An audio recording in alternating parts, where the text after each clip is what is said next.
Well,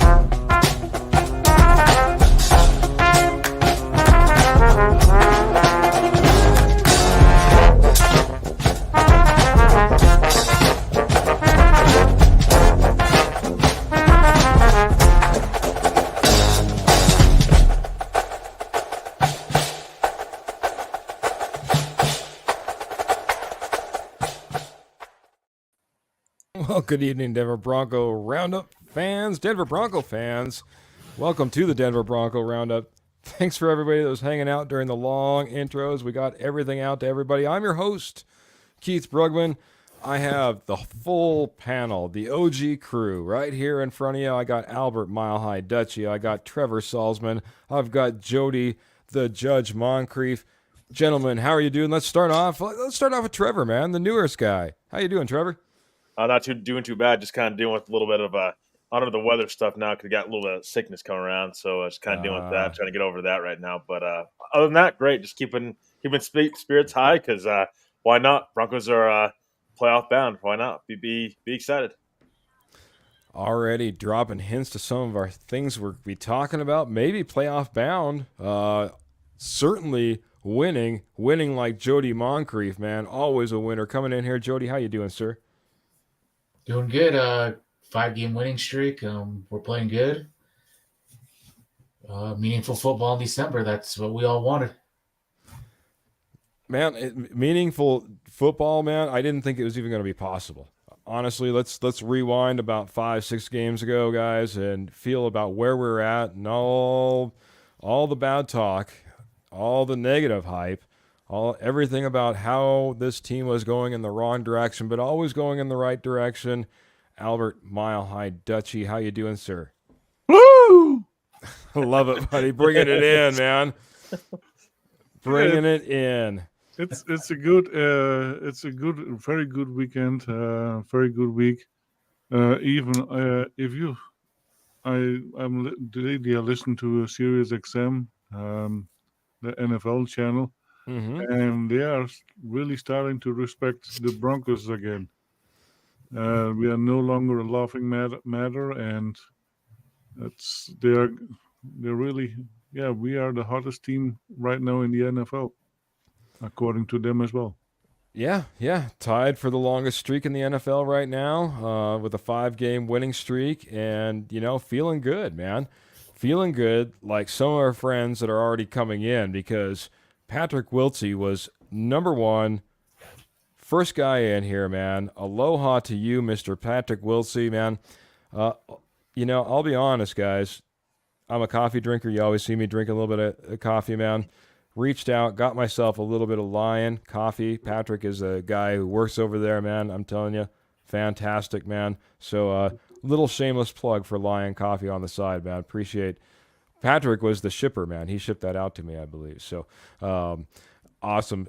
Appreciate it so much. He's coming over here. He's saying, commenting on Facebook. I'm commenting over on YouTube. Michael Ronquillo's coming in saying, good evening, Keith, Jody, Albert, Trevor. Go Broncos. Big hearts.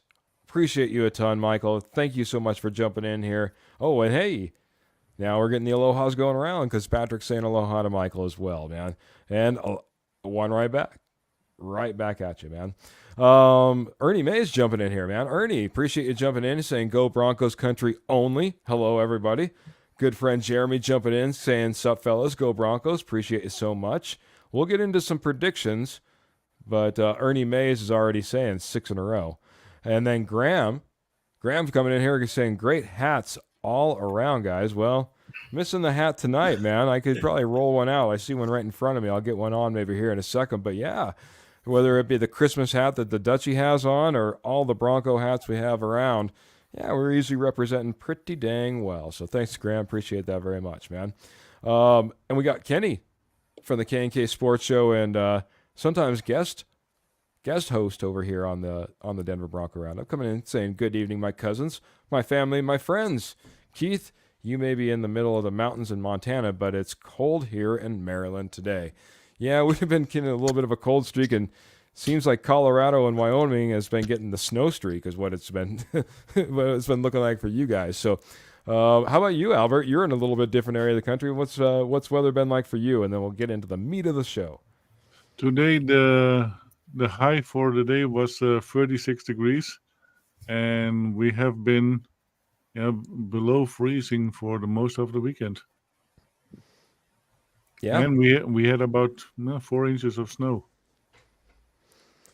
So you guys are getting it. We've been kind of snowless. We got one little storm, and then after that, it's just been kind of cold or warm or cold or warm. But overall, not too bad. Kind of an odd Christmas. Hopefully we have a white Christmas. I always love a white Christmas myself. So, gentlemen, it seems like the days pass quickly but slowly. We're just a couple days removed from what should be a fantastic celebration. Maybe it's because we were all in here post game talking about this win. But man, going back, watching a little bit of tape, getting to see these Broncos once again pulling off a win against, at the time, a 7-3 team that rolled into Mile High, and they just keep taking care of business, man. Wanted to give a little bit of respect, and if you caught our ad, you probably already know what we're talking about a little bit here, but wanted to take a little bit of respect about the O-line, man, the trench warriors that have been going out there and absolutely getting it done. Man, it's a complete turnaround, like I said, at the very top of the show, this team, where we were at 5 weeks ago compared to where we're at right now and the feelings we may have. But that being said, this O-line has been a big part of that. We'll start off with Albert. Let's go around the horn. Albert, man, what has made this O-line make that turn, in your opinion? I think consistency. One of the things is nobody is injured, and I'm going to knock it off on some wood immediately. Yeah, but yeah, we all will. Especially consistency. And I think they are all gelling together. It's amazing. I think the O-line might be one of the strengths of this team right now. In the beginning of the year, we thought it would be the weakness. But right now, it is probably the strongest part of the team that we have. A very strong group that has come together, certainly come together during this stretch, and has, turned the page from 100. It's 180 degrees, man. It's Yep. From where we felt this offensive line was to where they're at now. Yeah, absolutely. And Best group on the field. That might be debatable. We have some pretty good groups, that we could end up talking about, but certainly is in that category. And that's something to be said in and of itself. I agree, bud.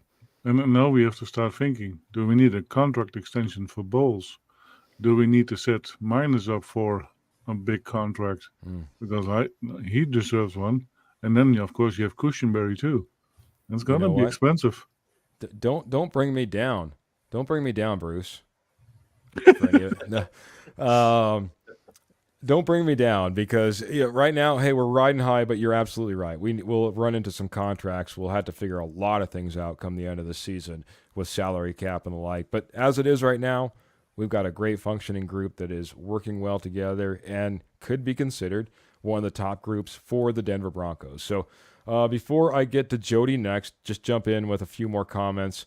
I got, first off, I could read Michelle's. I put it up on the screen. She says, aloha, and of course, evening, gents and fellow Broncos fans. Or addicts. Bronco addicts. I'm sorry. I should just read the screen. It's a lot easier.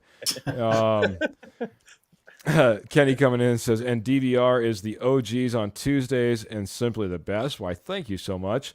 Got Roy coming in here saying, nice to be actually relevant regardless of we make the playoffs or not. Hitting yet another topic that we were talking about in our ad, so we'll get to all that. Also jumping in here and saying, we've been cold here in South Dakota. Well, that's about typical of what I know from South Dakota, being from Montana this time of year. So, but I can imagine. Patrick coming in here and saying, Kenny or Jody, would you guys like some coffee?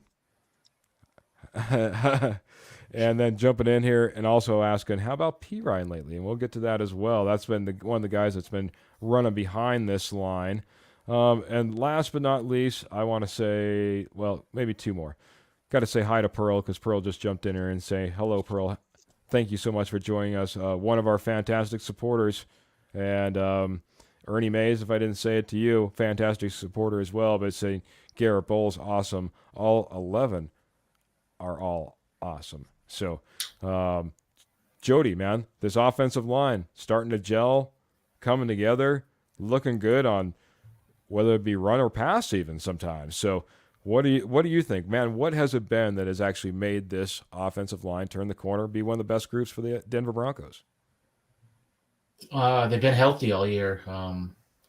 They've played all but I think 5 snaps together all year. That's huge. Not a lot of teams can say that. And you can see continuity is starting to, finally click. And Mike McGlinchey, give him props. He struggled earlier this season. He is playing much better. Sean Payton is figuring out what his weaknesses are and is helping both of his edge guys when needed, chipping, different things. And Lloyd Cushenberry, he took a massive leap this year. He was a guy that this offseason I was probably in favor of replacing, and he is playing at probably a top 3 to 5 center in the league currently. Wow. Yeah, I agree, Matt. Cushenberry's always been a big one for me. Thought he was a fantastic mind. Just never had. It seemed like he never had the physical skills behind it. Let's face it, and what he's been able to do this year seems like he's got things clicking. Been one of the big pieces, but like you said, not alone. Mike McGlinchey's been looking good as well. And this team, or this whole line, it really regressed last year under Joe Barry. A lot of people say Nathaniel Hackett was trash. Joe Barry was worse than that. I mean, when you get fired and the whole team cheers that you get fired, that says a lot. I agree, man. I agree. It says maybe a little bit too much. You know what I mean? Amazingly enough, lands another job right after that. Couldn't believe that. Kenny Kirkpatrick coming in and saying, I think it was a matter of time, fellas. The O-line, like Jody said, has been healthy all year. He said just in comparison, my Giants have had 12 different lineups at O-line so far. So we've had one, guys. Consistently has been a big part of that. Michael Ronquillo giving us the weather report as well, saying it's cold all the way down here in Tucson, Arizona, too, guys. So no escaping it. Guess we're all in it. All in it like Trevor is when he's breaking down these Broncos. Trevor, what are your thoughts on this offensive line, how they turned it around? Yeah, I think it's a mixture of different things, Keith. It's hard to point to one in particular thing that is the reason why this team's at where they're at. I think it's a mixture of different things. I think it's health. I think also Zach Strief coming in and really getting the most out of these guys. This team last year took a step back on the O-line when Butch Berry was here. That was clear, but I think Cushenberry, the reason we're seeing him progress so much, I think a lot of credit to Zach Strief, who was with Sean Payton in New Orleans. I think, that's just I think they give a lot of credit to Sean Payton for just kind of realizing that and making that switch. Also, the Broncos invested into it this last offseason, almost $58 million, and just on the offensive line, it's 4th most in the NFL. So I think it's just investing in the offensive line, coaching, and I think just believing, and then getting that consistency like we're seeing with Russ. We talk about it with Russell Wilson. I think we're seeing that with the offensive line. These guys are playing together. They're healthy. They're all playing together. Eventually, you're going to find that chemistry together, and you're going to play well. And a lot of credit to these guys for staying healthy and just really giving it their all for this team, because it's becoming we're starting to see them to grow and progress right in front of our eyes with how they rushed this last game. I agree, man. You guys have all hit fantastic points. I don't care if it's health. I don't care if it's consistency. I don't care if it's some of the coaching that we brought in that's been around here. The only other thing I'm going to add in here is literally the coaching and the scheming. We've seen how this team has looked different now as we've started to go down the stretch. I even asked, in our post game, are the handcuffs off Russell Wilson? Because we're seeing him go up there. We see him checking out the line of scrimmage. We see him, again, a lot more motion in the backfield than we've seen, in the first 5 games. I think this offense is continuing to adapt and continuing to flow into what is best for these players and what works best. There's no reason to put round pegs into square holes. It doesn't work. You know what I mean? We're finding the best ways to make this work. That being said, it's working for this offensive line. We're doing things a little bit different. This last game was a great example. You saw a lot of second level blocking where you're just whiffing on the first guy and going after the second. And that those guys are getting picked up, whether it be from a pulling guard or a fullback or a running back or what have you. There was a completely different philosophy that was put in front of them just in the run game, just as an example, that has, really helped these guys out. It's great game planning, it's great coaching, and it's playing to the strengths of this team. So this offensive line is clicking. They'll need to keep going, man, if we want to keep this run going and start talking about 6-0 as well.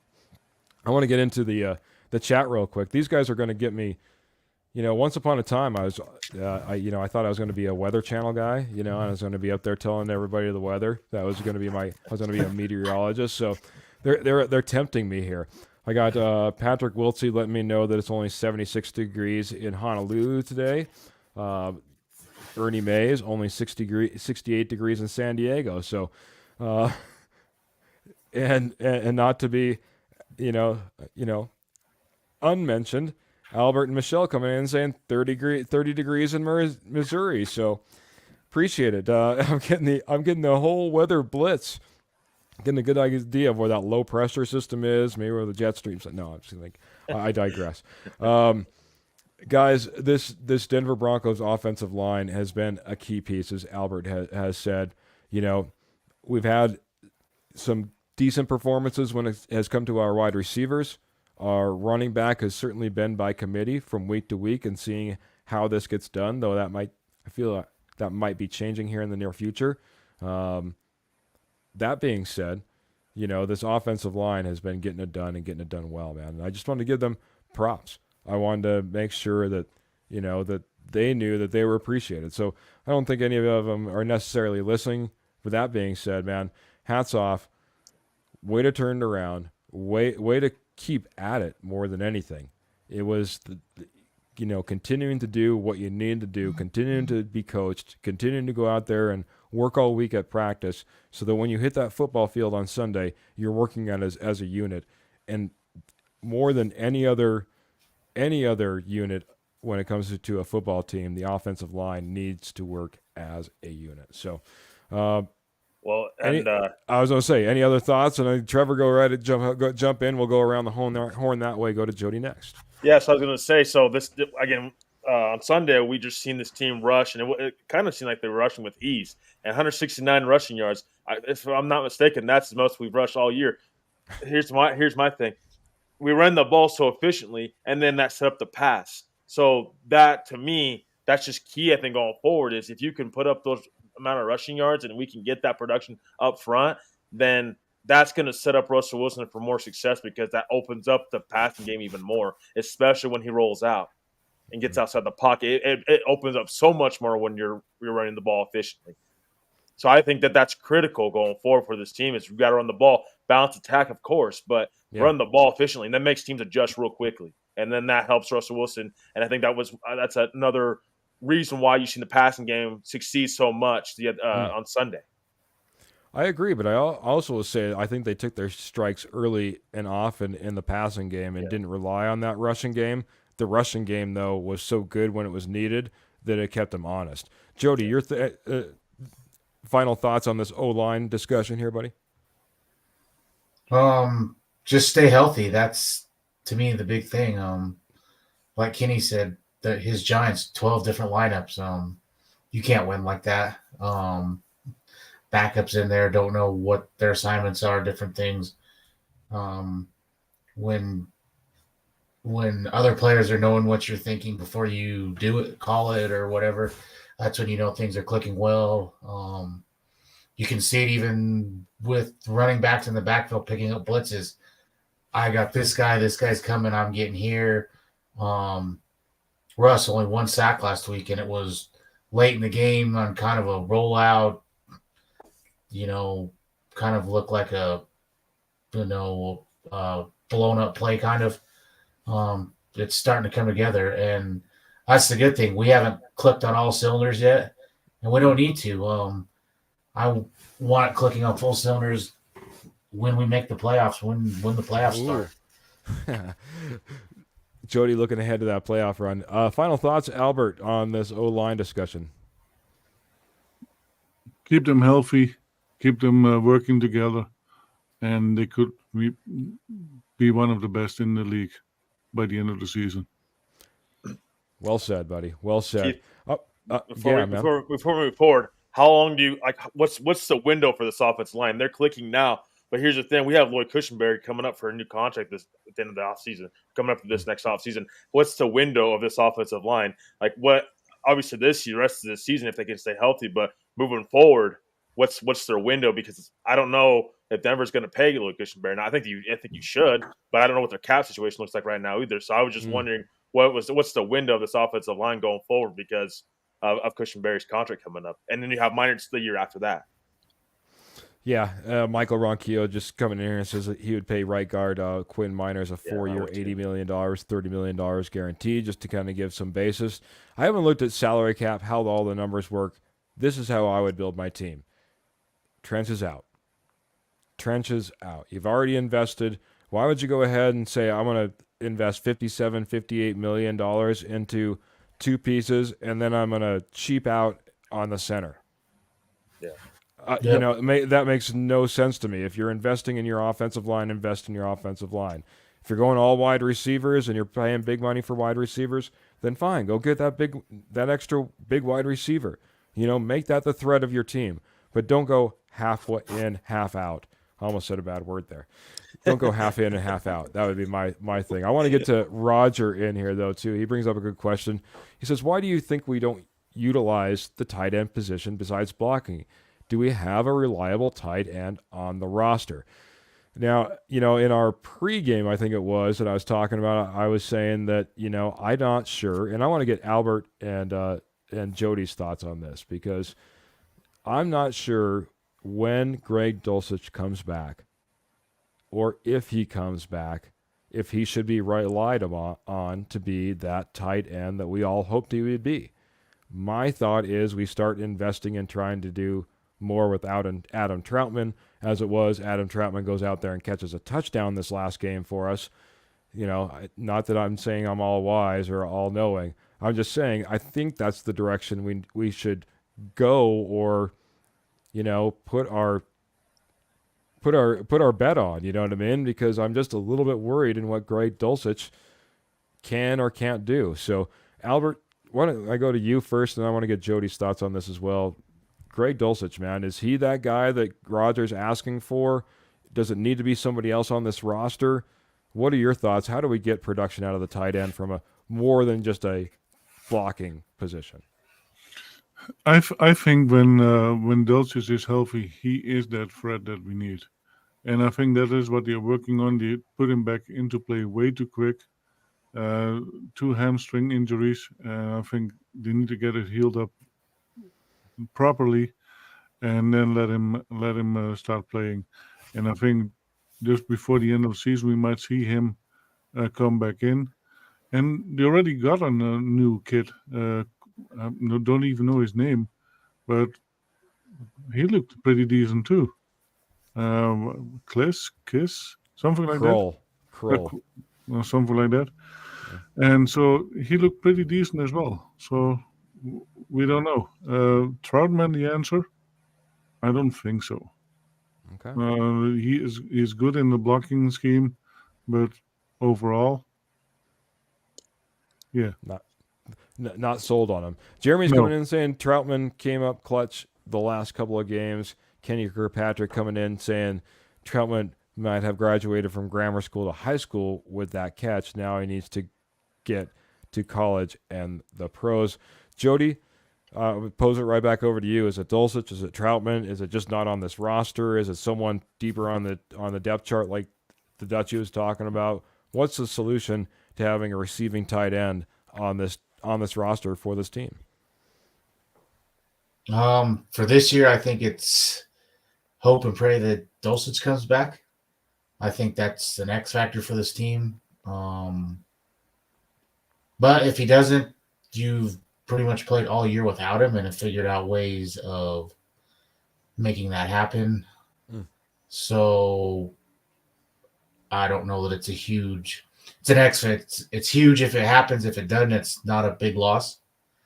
But Dulcich is the key. Manhurts and Troutman are mainly in there to block, and they've done a really good job with that. Last week, 169 yards, rushing. It's what this team was supposed to be from the beginning, run first. Yeah. So I'm not counting on Dulcich, but if he comes back, that is a weapon that a lot of teams, when we start the playoffs, are not going to get back, so it could be big, but if not, we know how to win without a tight end. So, yeah. And Denver's taking it slow. I mean, he was eligible last week to come back. They still haven't activated him, so they're taking it slow. I think they want him 100% healthy this time. They rushed him back last time, and you've seen the results of it. Agreed. One other, just a quick question. I see Pearl coming in and saying, do we have anyone promising on the practice squad that might be coming along? Again, Kroll is one name that we could look at, kind of a bigger, taller, faster, wide receiver style type of tight end. Don't forget, we also have Nate Adkins. He gets pulled up and down, up off the roster. Younger guy. Those are your guys that we haven't talked about. Of course, we have Troutman, we have Manhurts, we have Dulcich as well. So kind of rounds out the guys that I know of. I might be missing somebody. If I am, I don't know if he's anybody formidable that I'd be looking to come up off the practice squad. So, yeah, good point, Jody. We've been kind of doing it without, the tight end position. I think a lot of that has fallen on the running backs as they've been receivers out of the backfield, and the Broncos have actually been throwing to running backs at a higher clip than anybody else in the NFL at this point. So talks a little bit about how that wide receiver role is being utilized and what the expectations of that wide receiver role is as well. So I think they're taking over for a lot of those tight end type of short under routes. That being said, thanks for the question. I appreciate that. That was a good topic. So thank you, Roger. It was Roger. I was trying to remember who brought that up, guys. So without further ado, man, it's been I don't know, a week or two, man. But we all need to stretch. We all need to go out there and make sure our bodies are in good form and condition. Sometimes we need to make sure our mind is in good form and condition as well. In order to do that, sometimes you need to know everything you possibly can about the Denver Broncos roster. And one man that does, well...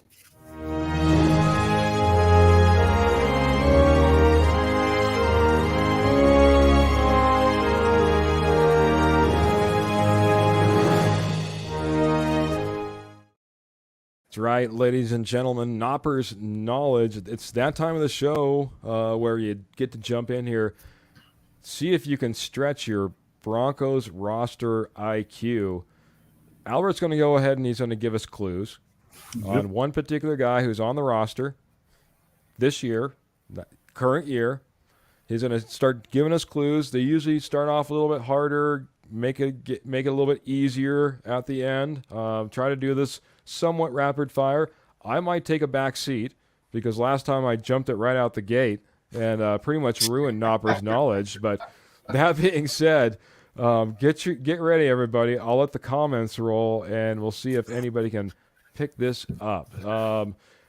Pearl's coming in here and giving you all smiles, and Kenny's coming in here and saying, "Let's go, Dutchie." So without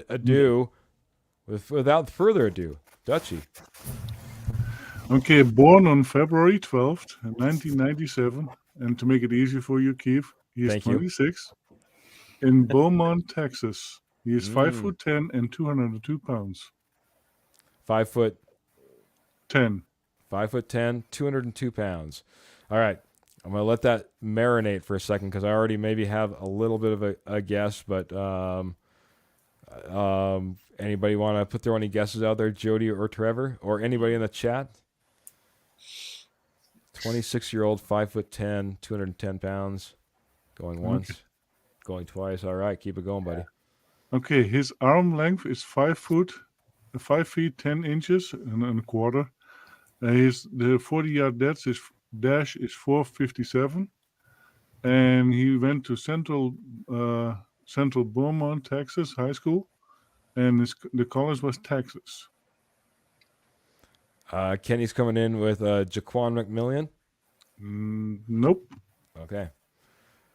Uh, All right. I don't have the buzzer set up. I could see if I could find it. I had somebody. Okay, go ahead, buddy. Javonte Williams. All right. Got one coming in from Michael Ronquillo, wondering if it's Mr. Caden Stearns. Oh. Getting the all X's like it's like a Family Feud here. I'll throw mine out. This isn't Baron Browning, is it? Okay, all right. And now we got Kurt's coming in. What is the question? What is the question? So give us your clues again. Get Kurt caught up real quick. So this is a Nopper's knowledge, a man on the roster. These are the clues. Go ahead, buddy. February 12th, 1997. He was born. He's now 26 in Beaumont, Texas. He's 5'10", 202 pounds. He went to high school in Central Beaumont. His arm length is 5'10" and a quarter, and his 40-yard dash is 4:57. 4.57. How about you guys guess wondering first? if it's Mims? That's one of my guys I said the other day. I'll say I think I know who it is. Pearl's wondering if it's Mims. Albert. All right. And Jeremy's wondering if it's P. Ryan. All right. And Kurt's loving the hat. And he's also wondering if it happens to be Drew Sanders. And then Roger's coming in. He's thinking it's Drew Lock. Drew Lock? Drew Lock. PJ Lock. Let's go with PJ Lock. Ding, ding, ding, ding, ding, ding. All right, Roger. Congratulations. Big round of applause, guys. Roger. Not a whole lot of clues, but I think we were starting to get through the entire roster with all the guesses. Appreciate you guys coming in there. And once again, thank you to Albert for a little bit of Nopper's knowledge, buddy.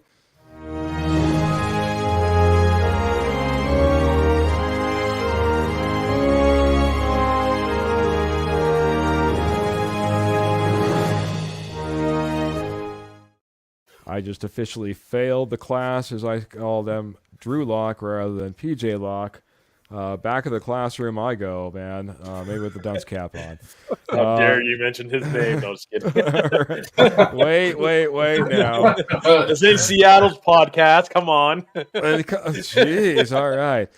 Just Noah Fant could be the answer. No, I'm just kidding. Kenny Kirkpatrick saying, no, that was my other guess. Laugh out loud. Great job, Dutchie, and great job, Roger. Ball coming in from Kenny. Let's all get that clap going, boys, says Kurt. All right, just for Kurt, man. All right, buddy. Let's go, baby. Let's go. All right. Love it, Kurt. Kurt always brings the energy, gets that clap going, and appreciate you coming on the show the other night. By the way, Kurt is the other half of K&K Sports Show. I mentioned it just offhand just the other little bit ago, but the K&K Sports Show is a fantastic podcast crew out on the East Coast, guys. We call them our cousins. There is no relation. But that being said, fantastic group. Denver Broncos show tomorrow night, Kurt. He's always got it going on, so watch for that. Look for that K&K Sports Show. Also covers all major sports. So, like I said, check them out. Fantastic guys, and appreciate you being in here in the chat, guys. Coming in here giving us the let's go. So that's the way it is, man. That's the way it is, Kurt. Thanks again for jumping in here. All right, guys. We talked about it, man. 5 wins in a row. A few of you guys have mentioned it already. It was brought up in the chat, and maybe I'll put it over to the gentleman. I can't even remember who brought it up. No, I'm not even going to bring it up now. And I can't even remember who did it. So that being said, I'm going to throw it over to Trevor first. Trevor, 5-0. We're hoping that we're looking at 6-0, but at 5-0 in this last little streak now, are the Denver Broncos playoff bound? Absolutely. Absolutely. They have all the confidence right now in the world. You haven't seen this kind of confidence in 7 years. I mean, this is a team that's definitely got a tide rolling. I think they're just hitting their stride now. Um, I think this team's the upside right now in this team, I think, is something we've just not seen and experienced yet. I think it's best to come. I think we've seen it this last week in the running game and the passing game on offense and the defense. The defense is continuing to play its game and get turnovers and put our offense in a great field position. But just really, really, really proud of this team, and I think the future is definitely bright for this team. And the upside is something that there's no upside yet to the season. We don't know what the upside is exactly. We haven't seen it yet, and that's great news. Honestly, this late in the season, save your best for last, and we haven't seen it yet. So can't wait to see the next few weeks what the Broncos do and take care of business on the road and at home. I love it, man. Love the confidence. Love the confidence that this team has. Love the confidence that it's spilling over to us, to all the fan base. Is the confidence that the Broncos have, that this fan base have, and the way that they're playing enough, Albert, to get them into the playoffs? Are we playoff bound? I truly believe so, and especially if we win against the Houston Texans. Yeah, where does the limit stop? I don't think there's the limit anymore. We can take it all the way down, and that is what I heard today at the radio as well. If the Broncos are real, they could make it really far, and we are the hottest team at the moment in the NFL, and I truly believe that we can make the playoffs and better. Playoffs and better. That's a talk about a 180 from where we were at 5 weeks ago. Yeah. Holy cow! Playoffs and better. Jody, man, everything seems to be working. Seems like we might have the right coaches, might have the right players, might have all the right pieces. Does that make us playoff bound? One game at a time. We are currently, or we are trending that way. I love the way we're playing right now. Complementary football. That's what wins in the NFL. I don't care about the 350 and 4 touchdown stats from certain quarterbacks, or that's what's needed to win, because it's not. When you play complementary football, that's what wins, and that's what we're doing. Win this game against Houston, and you are setting yourself up for something that could be really special. The difference in this team, I hear a lot of comparisons. This reminds everyone of the Tebow team. The difference between that team and this team is this team plays much better defense, one, and we have a competent quarterback that, one, has been to the top of the mountain, can throw the football, and we have a head coach that has also been there, and they both know what it takes to get there. We didn't have that with Tebow. We caught lightning in a bottle a handful of games, and it was nice. But teams, if we make the playoffs, teams are going to fear this team for a handful of reasons. One, we play really good defense, and we turn the football over. Two, we have an O-line that's set up for close games to run the football and control the time. And we have a quarterback and head coach that are clutch. And when needed, they can count on each other to go down and get the winning score if needed. Fantastic 3 points, Jody, man. I couldn't have said it better myself, man. The defense is feared and should be. This offensive line can get it done late in games and down the stretch in big games. And then we have a pairing in quarterback and coach like we haven't had in years. With the experience that they bring to the table and just the moxie that they bring heading into a playoffs or a playoff run. Well said, Jody. Couldn't have said it better myself. I do want to jump into the chat just really quick, guys. By the way, Kurt Valente was just jumping in that K&K Broncos sports show. He's saying, yes, sir, 10 p.m. Eastern time tomorrow. Also, first time in here, Adrian's jumping in here and saying, what's up, Keith? My son and I met you at the Broncos training camp. I think it was your last day at camp. Well, thank you so much for searching me out, finding me out. I don't even know if we talked a little bit of Denver Broncos Roundup, but if we did, thanks again. Welcome to the show, and thanks for being here. Also jumping in and saying the Broncos control their own destiny. That one game at a time thing that Jody started with. So, and last but not least, 5 December games, 1 week at a time. That's coming in from Mr. Ernie Mays. Go back to you, Trevor. It looks like you wanted to jump in and had a thought on this as well. Yeah, so the reason I'm so confident right now is because you already played a lot of your meat of your schedule. You played a lot of teams that were probably arguably so. Take a look at the schedule at the beginning of the year. Probably teams that we're probably penciling as definitely difficult games with Kansas City, Buffalo, and then you had a Browns team that wasn't easy. So you have 6 games left, 2 teams at over 500. That's Houston and Detroit. The rest of those teams are bad right now. Yeah. So I don't know. So I get the whole game, take getting that game. But if you take care of your own destiny, why couldn't you? This team is a playoff team because you just shown it.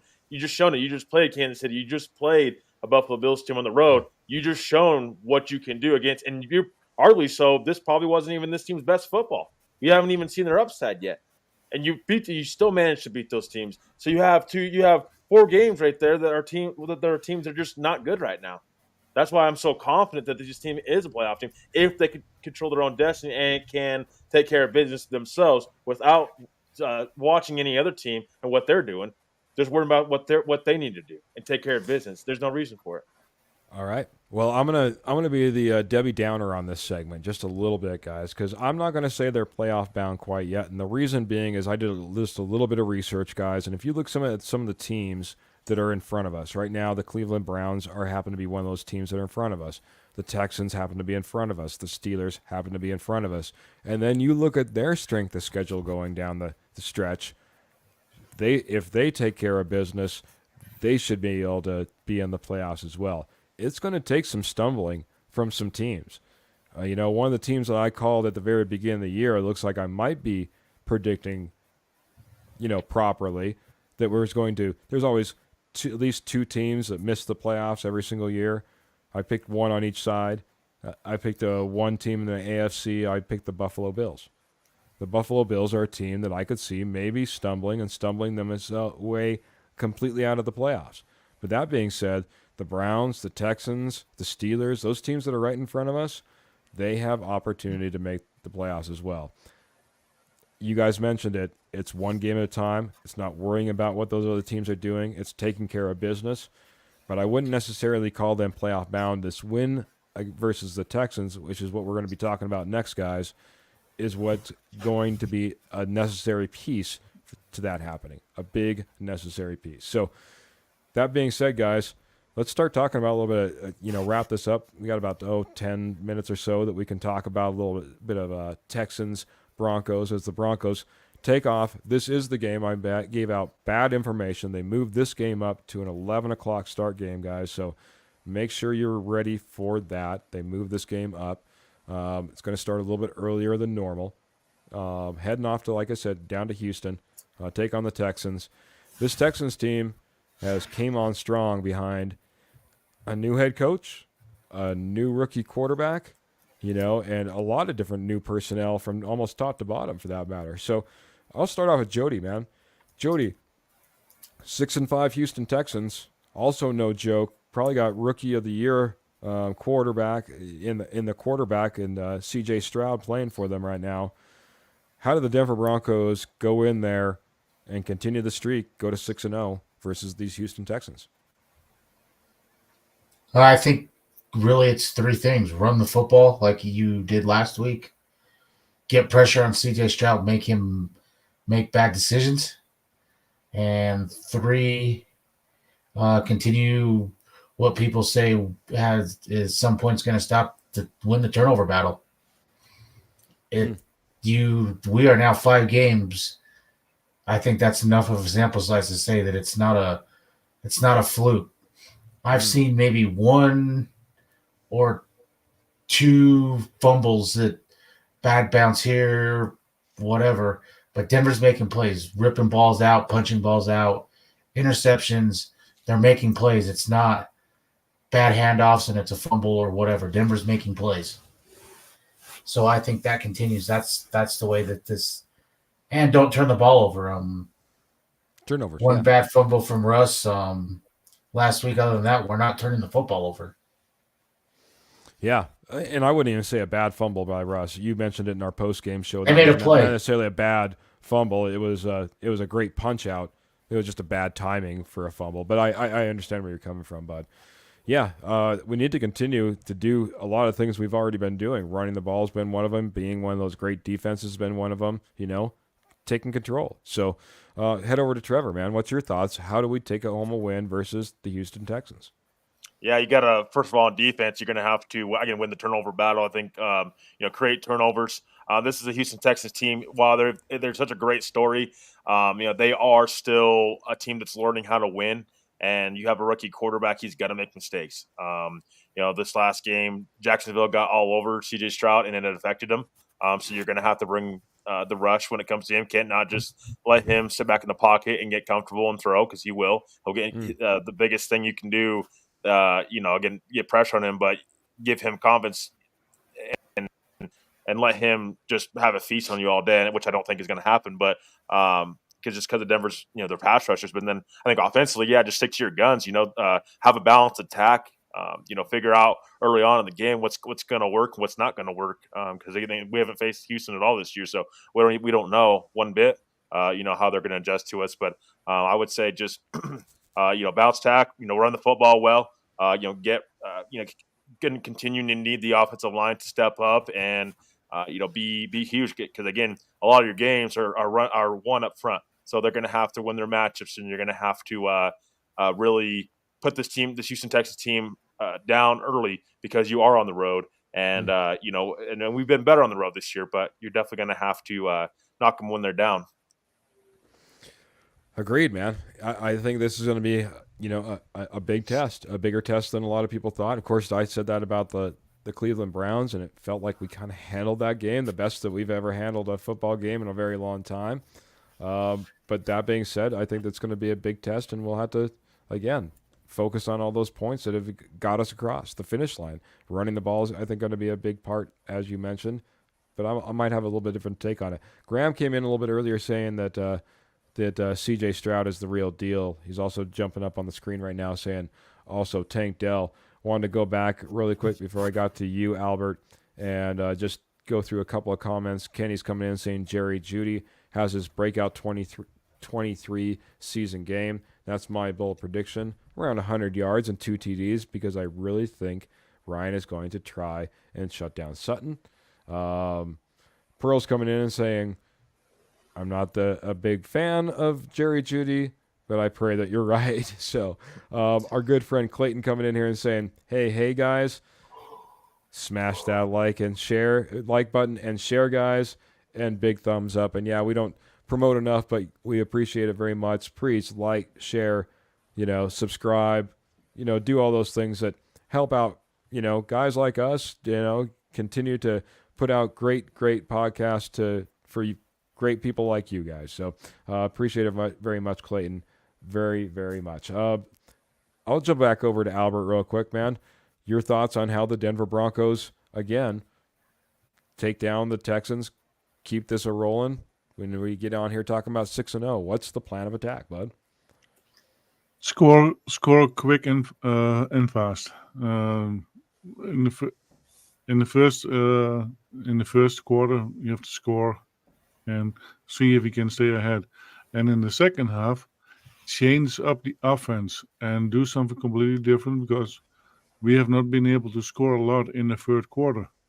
And a lot of the defenses have been able to adjust to the system. And if we don't change it up, guess what? Defenses know what to do. So I would say the first play, do something completely different that nobody expects in when you open the third quarter. And that is a big part of it, because, like I said, we have not been able to score much in the third quarter. Opening it up, yeah, I agree. D'Amico Ryan's down there, coaching up the the Houston Texans now, a defensive guru. Sometimes you need to keep these guys on their toes, switch things up a little bit. Michael Ronquillo going out there says, I did some research. The Broncos' playoff chances are 50 to 60% if the Broncos beat the Texans. And if the Broncos lose to the Texans, it'll be somewhere between 16 and 20% chance of making the NFL playoffs. Playoff game. Yeah. You can argue that. You Big, can argue that. Big, what am I looking for? What's the word? It's a big game. You know, Biggest there's a game we've had lot. in 7 years. So a lot going into this game, and a lot that we're relying on. You know, we're relying on getting a win out of this. So, Pearl Heater coming in here and saying trust in Sean Payton to have some different looks, kind of what Albert was just talking about right there. And Jeremy's coming in here and says, I think you're correct. Sutton will be double teamed. You know, I think honestly, guys, and we'll especially for those guys, and we didn't talk about this before we jumped on the show, guys, so you have to raise your hand on this one. I think this is going to be a shootout. I think this could be a game where people are trying to put up some points. If you haven't watched any of CJ Stroud, I haven't seen a rookie play with this type of confidence in a long time. And you know what happens when a quarterback starts playing with a lot of confidence? Well, the rest of the offense starts playing with a lot of confidence. And we had Graham mentioning names like Tank Dell. Tank Dell is the real deal. How many of you guys had Tank Dell on your big board? How many of you had Tank Dell on your fantasy draft?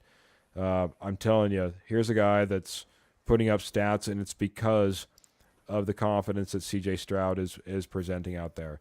He's fast. He's quick. He's going to have to be contained. He's going to have to be rushed to get off his game, and they can throw in a running game on top of it. I think they have the ability to put up points. He squeezes it into tight windows. It might be, honestly, I sat there and I was watching some highlights, and I'm like, my goodness, this might be the best quarterback we've faced so far. Hands down. And that's pretty amazing to talk about, figuring that we've already talked about Patrick Mahomes, but Patrick Mahomes has not necessarily been on his game this year. So in this season, CJ Stroud is, as Graham said, no joke.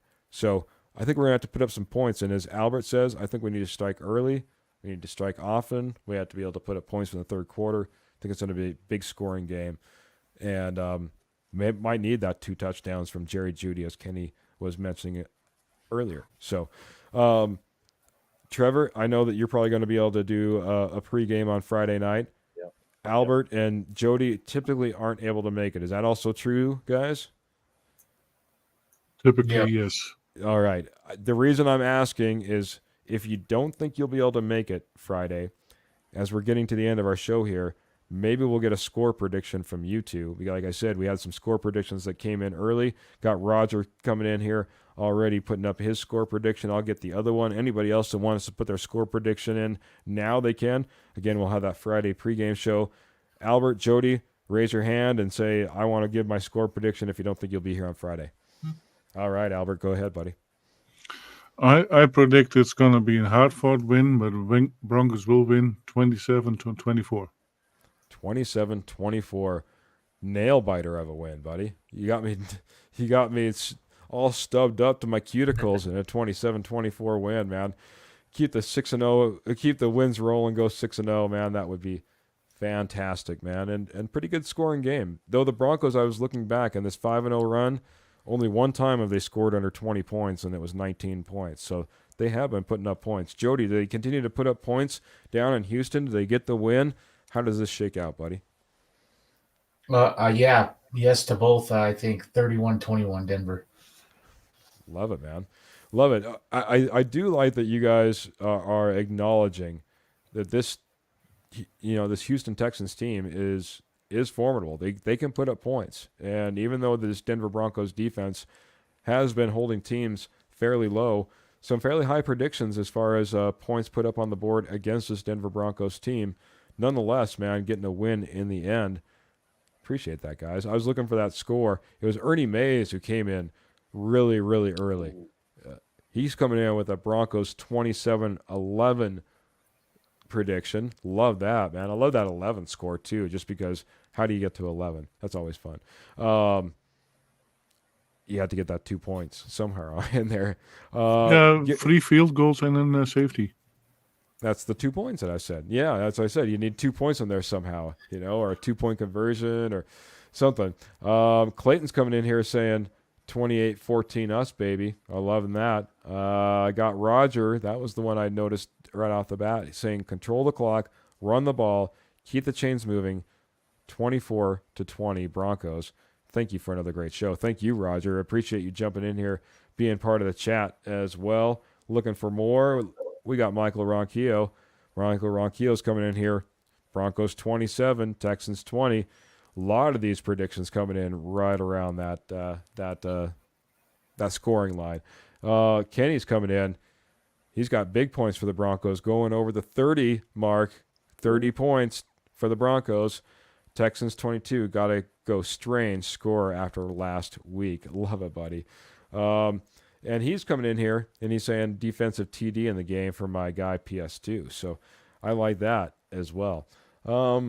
Guys, we're at 59 minutes and a little bit of change here. So we got to get to some final thoughts. I can't believe this hour just is rolling by. We had Nopper's Knowledge, talked about this O-line, how they're rolling, talked about, the playoff run and is it potential and are we bound for it, and kind of wrapped it up with a little bit of pregame on the Texans. But that being said, I'll go around the horn. I'm going to start with Jody, go to Trevor, head up with, round it up out with Albert. So Jody, final thoughts for this evening's show, bud. This is a big game. Tiebreakers. It's an in-conference game that more tiebreakers. You've got to win this game. Win this game. Put yourself in prime position to make the playoffs. Just do what you've been doing. Control the ball. Don't turn the ball over. Continue to get turnovers. Russ, keep making efficient plays. I don't need 300. I don't need 350 and 4 touchdowns from Russ. I just need efficient Russ. 2 more touchdowns Sunday. Put up 27 points. Offense did. You put up 27 again. You should win this game. I agree, bud. I agree. You need to stick to your plan. I can tell you the 350 and 4 touchdowns guy could be CJ Stroud. That sounds like one of his stat lines. Oddly enough, we both have the same record, 6-5. Not odd is Pearl coming in here and saying, great show. Love you all. Big hearts. Appreciate you very, very much, Pearl. I appreciate that. Big supporter. Thanks again. So on to Mr. Trevor, and then I'll get back into some comments. Final thoughts. Yeah, so I just want to thank everybody for being here tonight. What a great show. Thanks, Albert. Thanks, Jody and Keith for having me once again. We'll be back. Me and Keith will be back Friday, so stay tuned for that pregame show. Just final thoughts for me. Just continue to enjoy these wins because, again, we were still at 7 years without, really a much exciting to talk about except for the draft or free agency and who's going to be our next coach and whatever. Let's enjoy this. We're getting back to football. We're starting to get back to winning. We're starting to learn how to win again after been so long, and just continue to enjoy this. And I will say this Houston game is very, very important. It's one of the most important games we've probably had in 7 years, I would say. Just because if you win this game, you really put yourself in a big time position to make the playoffs. And not only that, what does it do to your confidence going forward because of your schedule? And so just can't wait to see what this Broncos team does. I think that's a really good Houston Texans team, but I do wonder, are they a little bit on the young side? I think are they a little bit too far along? Not too far along, but are they a little bit more peaking before we thought they would? I think it's definitely they are, but we'll see how much that goes and how far that goes. But I would say just great victory on Sunday, and can't wait to see another victory on Sunday, and we'll see you guys on Friday. All right. Go Broncos. Man. Go Broncos. Always go Broncos. Absolutely. Real quick before we get to Albert, just a couple more comments, and we got Kenny coming in here saying final thoughts, the best Broncos podcast, and my cousins in the podcast world.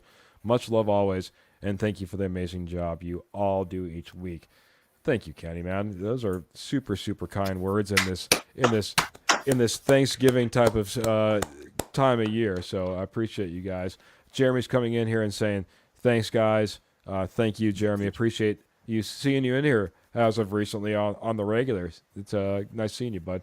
It's been too long. We haven't talked, and good to see you in the comments. So, Michael Ronquillo coming in saying, great show tonight. Keith, Jody, Albert, and Trevor giving us big hearts on that one. Kenny's just telling us, too, to enjoy the run, kind of like Trevor was telling. And last but not least, Michael Ronquillo's final thoughts are the Broncos need to take one NFL game at a time and not look too far on making the NFL playoffs. Okay, put that playoff talk aside. Get right over to Albert Mile High Dutchy for his final thoughts. How you doing, buddy? Give us your thoughts, man. I'm very excited of the coming game. It should be a winnable game, but they have to keep the focus correct and get it done. And I want to thank all the people who were in the chat and who were watching. Patrick, Michael, Ernie, Jeremy, Graham, Kenny, and of course my wife, Michelle was there, Roy, Pearl, and then Jen, the better part of Kurt was there as well. Roger, Kurt, of course, Adrian, and Eddie or Siciliano was there as well, watching the game or the show. It is a game to us, man, because it's a lot of fun. We get to go out there. I know I'm in there doing all my homework, getting all my X's and O's before I hit the podcast, so you guys hopefully get the best show possible. And so we appreciate you guys jumping in there, all those people that Albert mentioned. Albert, did you have anything else? You said that you wanted to say thank you to anybody. Was there anything else did I cut you off here, buddy? No, you didn't. Okay. Yeah, thank you all for being there. Yeah, absolutely. Congratulations again to Roger for winning Nopper's Knowledge. That gets you 5,000 Nopper dollars, redeemable towards, well, nothing. We don't have a catalog yet. Future. Maybe something in the future. You can spend those Nopper dollars. No. Thank you, everyone who jumped in. We had a fantastic show. We had a lot of viewers. Just a couple of shout-outs really quick. I'll make it short tonight, guys. Rocky Mountain Sports Network is our, well, it's our mothership. Head on over to RockyMountainSN.com. That's RockyMountainSN.com. You can check out everything that's going on the website. Also, Rocky Mountain Sports Network is available on Facebook. It's available on YouTube. And one of the places that we didn't get it out to you tonight, if you looked for it over there on X, didn't get it out on X for the podcast, but typically it's always going up there as well as a lot of other stuff.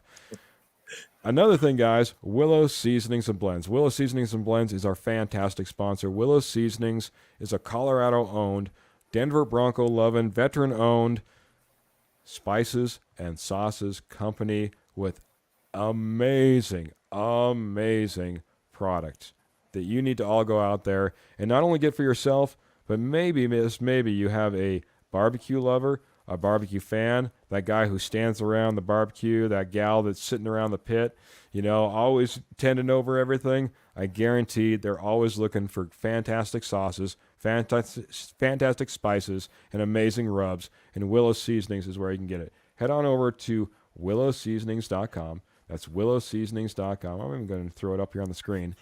And when you do, if you go into the checkout and you type in the promo code DBR2023, it'll save you 15%. It'll help out a family in need because every time you do that, $1 is getting donated from the owner to a family in need over at the Rocky Mountain Sports Network. So thank you guys so much. Again, Rocky Mountain Sports Network and, of course, the Willow Seasonings and Blend. I see you guys are all all giggling, and now I see why. Roger will get on that catalog. Dutchy should make some hats and put them in the shop. Laugh out loud. That's coming in from Kenny. Pearl says, I will donate a pair of silver earrings to maybe the her shop. onion rings too. Oh, there you go. Kenny's buying 10 of something. Michael Ronquillo's coming in here. Broncos country. This is the way. Heart, big hearts, orange and blue for us. And Graham's getting mine next week. That's awesome, man. And aloha, gents, which, as we all know, means hello and goodbye. So great way to round us out, Patrick. I'm going to go ahead and I'm going to try this again. Make sure, guys, keep your feet in the stirrups. Keep your guns in your holsters. Keep the Broncos in your hearts. And until Friday, we'll see you later, guys. Have a great night, guys.